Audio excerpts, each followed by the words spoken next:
नमस्कार प्रिय दोस्तों। क्या आप जानते हैं कि सुहागिन महिलाओं को कौन कौन से गहने नहीं पहनने चाहिए। आज हम आपको कुछ ऐसे गहनों के बारे में बताएंगे जिन्हें सुहागिन स्त्रियों को भूलकर भी नहीं पहनना चाहिए, वरना उनके पति को धन हानि भी हो सकती है और उनकी जान तक खतरे में पड़ सकती है। शास्त्रों के अनुसार कुछ गहने इतने अशुभ होते हैं कि उन्हें पहनने से पति का जीवन दुर्भाग्यपूर्ण हो जाता है। लेकिन आप चिंता न करें, क्योंकि आज हम आपको ऐसे कुछ गहनों के बारे में बताएंगे। आप में से कई महिलाएं सोचती होंगी कि श्रृंगार करना तो महिलाओं का अधिकार है, लेकिन कुछ बातों का ध्यान रखना बहुत ज़रूरी है। अगर आप गलत गहने पहनती हैं तो आपके सुख वैवाहिक जीवन पर बुरा असर पड़ सकता है। माथे पर सिंदूर, गले में मंगलसूत्र और हाथों में चूड़ियाँ, ये तीन चीज़ें हर शादीशुदा स्त्री की खूबसूरती के लिए बहुत महत्वपूर्ण मानी जाती हैं। यह श्रृंगार पति के नाम पर किया जाता है। स्त्री के श्रृंगार करने से पति के सौभाग्य में वृद्धि होती है। ज्योतिष शास्त्र के अनुसार महिलाओं को श्रृंगार की कुछ ऐसी चीज़ें होती हैं जिनका उपयोग करने से उनके पति के लिए कुछ दुर्भाग्य का कारण भी बन सकता है। महिलाएं जितनी भी चीज़ें श्रृंगार के लिए उपयोग करती हैं, इनमें से यह अच्छा चीज़ों का उपयोग महिलाओं को नहीं करना चाहिए। यह अच्छा चीज़ें न सिर्फ आपके पति के लिए बल्कि आपके लिए अशुभ भी साबित हो सकती हैं। आप सोच रहे होंगे कि आखिर कौन सी वे 6 चीज़ें हैं। चलिए जानते हैं, लेकिन उससे पहले अगर आप भी चाहते हैं कि माता लक्ष्मी का आशीर्वाद हमेशा आपके साथ बना रहे तो इस वीडियो को एक लाइक करके चैनल सब्सक्राइब जरूर कर लें और कमेंट बॉक्स में जय माता लक्ष्मी लिखना न भूलें। नंबर 1, कानों में पहनने जाने वाले गहने जैसे कि झुमके, बाली और ईयरिंग्स। कानों में ऐसे झुमके पहनने पर आपके पति के ऊपर कई प्रकार के कष्ट आ सकते हैं। अगर आप कानों में इन सब चीज़ों को पहनते समय आप गलती करती हैं तो आपके पति पर भी भारी संकट आ सकता है। हम आपको बता दें कि कान छेदन संस्कार के नियम हमारे वास्तुशास्त्र में स्पष्ट रूप से बताए गए हैं। कान छेदन संस्कार 6 से लेकर 36 महीने तक के बच्चों को करा देना चाहिए। अगर किसी वजह से ऐसा न हो पाए तो कान छेदन संस्कार तब कराना चाहिए जब बच्चों को आयु विषम संख्या में हो, जैसे कि 3 साल, 5 साल, 7 साल, 9 साल, 11 साल, 13 साल। इन्हीं सालों में करा देना चाहिए। सबसे खास बात तो यह है, हमारे वास्तुशास्त्र में यह स्पष्ट बताया गया है कि लड़कियों की नाक में बाएं हिस्से को ही छेदना चाहिए। दाहिने तरफ नाक कभी भी नहीं छेदानी चाहिए, इससे महादोष लगता है। कानों में बाली पहनने से स्त्रियों और लड़कियों को सिरदर्द जैसी समस्याओं से छुटकारा मिलता है और साथ ही उनकी सोचने की शक्ति भी काफ़ी तेज हो जाती है। माना जाता है कि जिन लड़कियों का गुस्सा ज़्यादा आता है उन्हें कानों को 2 बार छिदवाना चाहिए।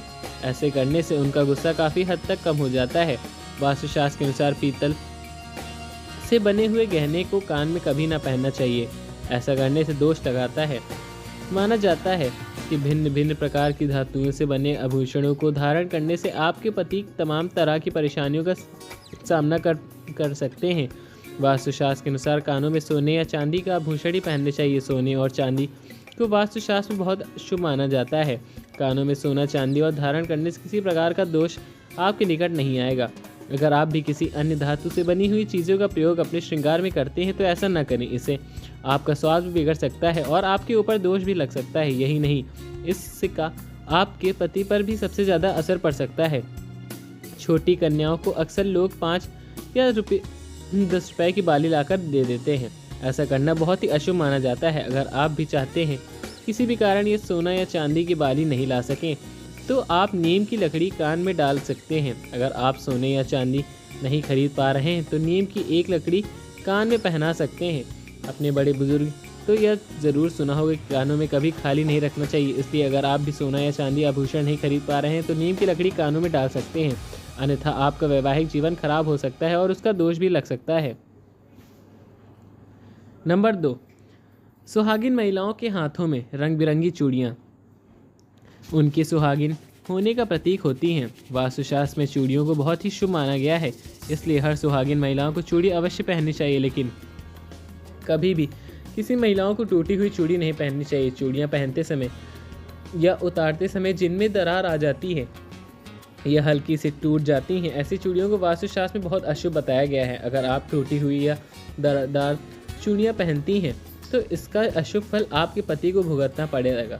हाथों में टूटी हुई चूड़ियाँ पहनने से नकारात्मक ऊर्जा उत्पन्न होती है जो घर में नकारात्मक फैलाती है, और अगर आपके घर में भी नकारात्मक ऊर्जा का वास हो जाता है तो घर में कई प्रकार की समस्या आने लगती है, जिसमें कि आर्थिक समस्या सबसे महत्वपूर्ण होती है। अगर आप टूटी हुई चूड़ियाँ पहनती हैं तो आपके पति को कंगाल होते देर नहीं लगेगा, क्योंकि टूटी हुई चूड़ियाँ पहनने से घर में नकारात्मक और दरिद्रता का वास भी हो जाता है। नंबर 3, वास्तुशास्त्र के अनुसार किसी दूसरी स्त्री का मंगलसूत्र इस्तेमाल नहीं करना चाहिए, नहीं तो आपको इसके बुरे परिणाम का सामना भी करना पड़ सकता है। इससे आपका वैवाहिक जीवन भी खराब हो सकता है। अगर आप चाहते हैं कि आपका वैवाहिक जीवन सदैव बना रहे तो आपको इन बातों का अवश्य ध्यान रखना चाहिए। नंबर 4, सुहागिन स्त्रियों को अपने पैरों की 3 उंगलियों में बिछियाँ अवश्य पहननी चाहिए। सुहागिन स्त्रियाँ बिछियाँ सिर्फ श्रृंगार के लिए ही नहीं पहनती हैं। बिछियाँ शास्त्रीय दृष्टिकोण से जितनी ज़रूरी होती है उतनी ही वैज्ञानिक दृष्टिकोण से भी लाभकारी होती है। हमारे वास्तुशास्त्र में यह माना गया है कि बिछिया पहनने से कई प्रकार के लाभ मिलते हैं। स्त्री को बिछिया पहनने से थायराइड बीमारी की संभावना कम हो जाती है। वास्तुशास्त्र में हमारे बुजुर्ग के अनुसार अपने पैरों में बिछिया पहनना बहुत ही ज़्यादा जरूरी माना जाता है। अगर आप ऐसा नहीं करती हैं तो इसका असर आपके पति की आयु पर भी पड़ता है। लेकिन चांदी के अलावा और किसी की धातु से बनी बिछिया नहीं पहननी चाहिए। किसी अन्य धातु की बिछिया पहनने से घर में कलेश बढ़ता है और भिन्न भिन्न प्रकार की परेशानियां आने लगती हैं। इसलिए आप भूल कर भी किसी अन्य धातु से बनी बिछिया न पहने। सबसे महत्वपूर्ण बात, पैरों में हमेशा चांदी की बिछिया पहननी चाहिए। अगर बिछिया मछली के आकार की हो तो और भी अच्छा माना जाता है। मछली के आकार की बिछिया पहनने से माता लक्ष्मी अति प्रसन्न होती हैं।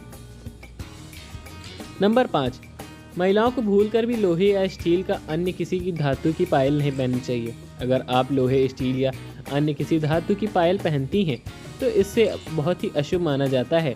अगर आपको पायल पहननी है तो चांदी की पायल पहने। हमारे वास्तुशास्त्र में चांदी को बहुत ही धातु माना गया है। अगर इसे पायल के रूप में धारण करने से आपको शुभ फलों की प्राप्ति होगी और माता लक्ष्मी का आशीर्वाद आप पर सदैव बना रहेगा। साथ ही आपके पति पर माता लक्ष्मी की कृपा अवश्य बनी रहेगी। नंबर 6, गहनों की तरह ही कपड़े का भी संबंध व्यक्ति की किस्मत से जुड़ा होता है।